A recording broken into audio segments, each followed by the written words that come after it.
இந்த வீடியோவை உங்களுக்கு வழங்குபவர்கள் பேசஸ் pay secure digital payments with multiple features and great success rate। राजा भेष बदलकर बाजार में आलोचना सुनने जाता था। ये सुनने जाता था कि प्रजा मेरे बारे में क्या कह रही है, मैं सही रास्ते पे चल रहा हूँ कि नहीं। लेकिन आज का राजा, भेष तो बदलते हैं आज के राजा, शौक तो है उनको भेष बदलने का, लेकिन न जनता के बीच जाने की हिम्मत है और न आलोचना सुनने की।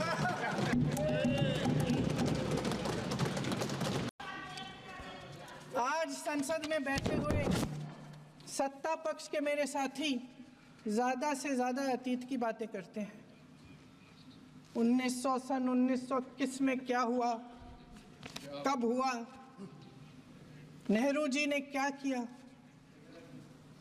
अरे वर्तमान की बात करिए, देश को बताइए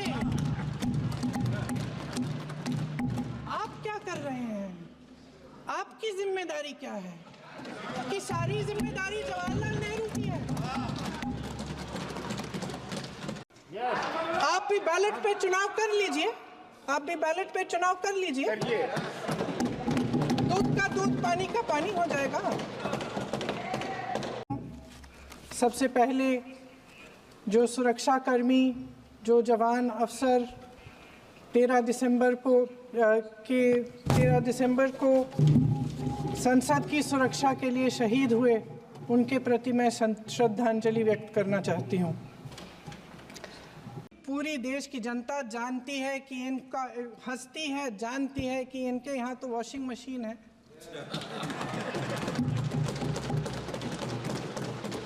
तो यहाँ से वहाँ जाता है, वो धुल जाता है। इस तरफ दाग, उस तरफ स्वच्छता। और मेरे कई ऐसे साथी हैं जो इस तरफ होते थे उस तरफ चले गए,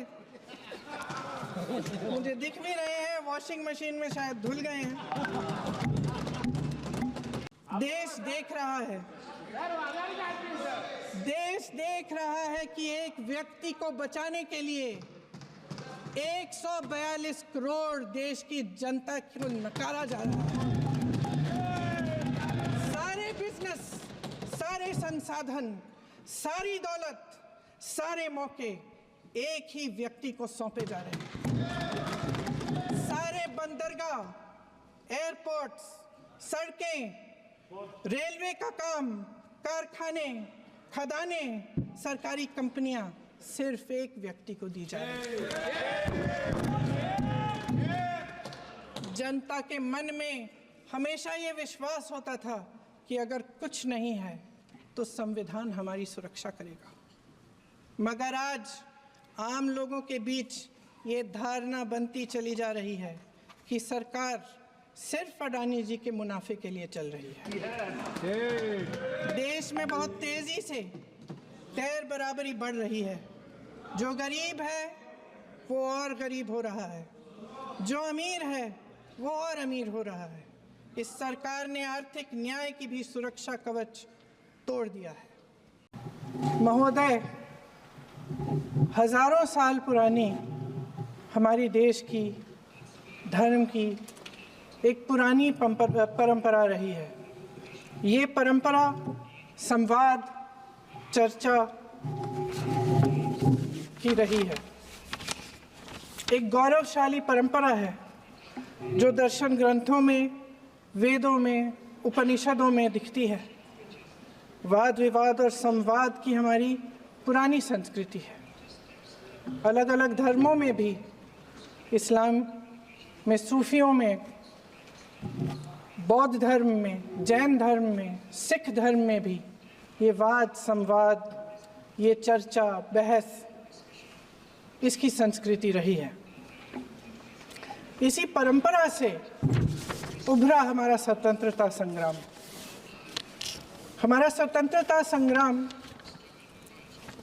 विश्व में एक अनोखा संग्राम था, एक अनोखी लड़ाई थी जो अहिंसा और सत्य पर आधारित थी। ये वाद संवाद की जो परंपरा है इसको इस संग्राम ने आगे कैसे बढ़ाया, क्योंकि ये जो संग्राम था, ये जो लड़ाई थी हमारी आज़ादी के लिए, एक बेहद लोकतांत्रिक लड़ाई थी।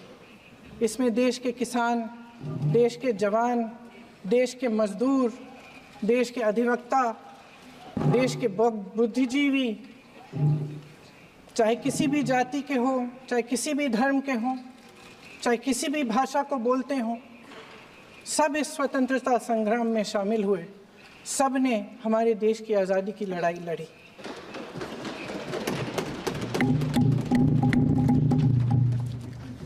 और उसी आज़ादी की लड़ाई से एक आवाज़ उभरी जो हमारी देश की आवाज़ थी। वो आवाज़ ही आज हमारा संविधान है।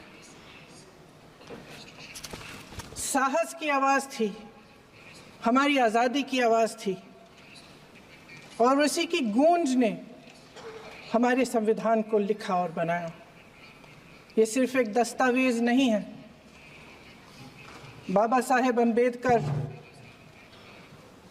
मौलाना आज़ाद जी, राजगोपालाचारी जी और जवाहरलाल नेहरू जी और उस समय के तमाम नेता, जैसे आपने कहा, इस संविधान को बनाने की जो कार्य में सालों के लिए जुटे रहे।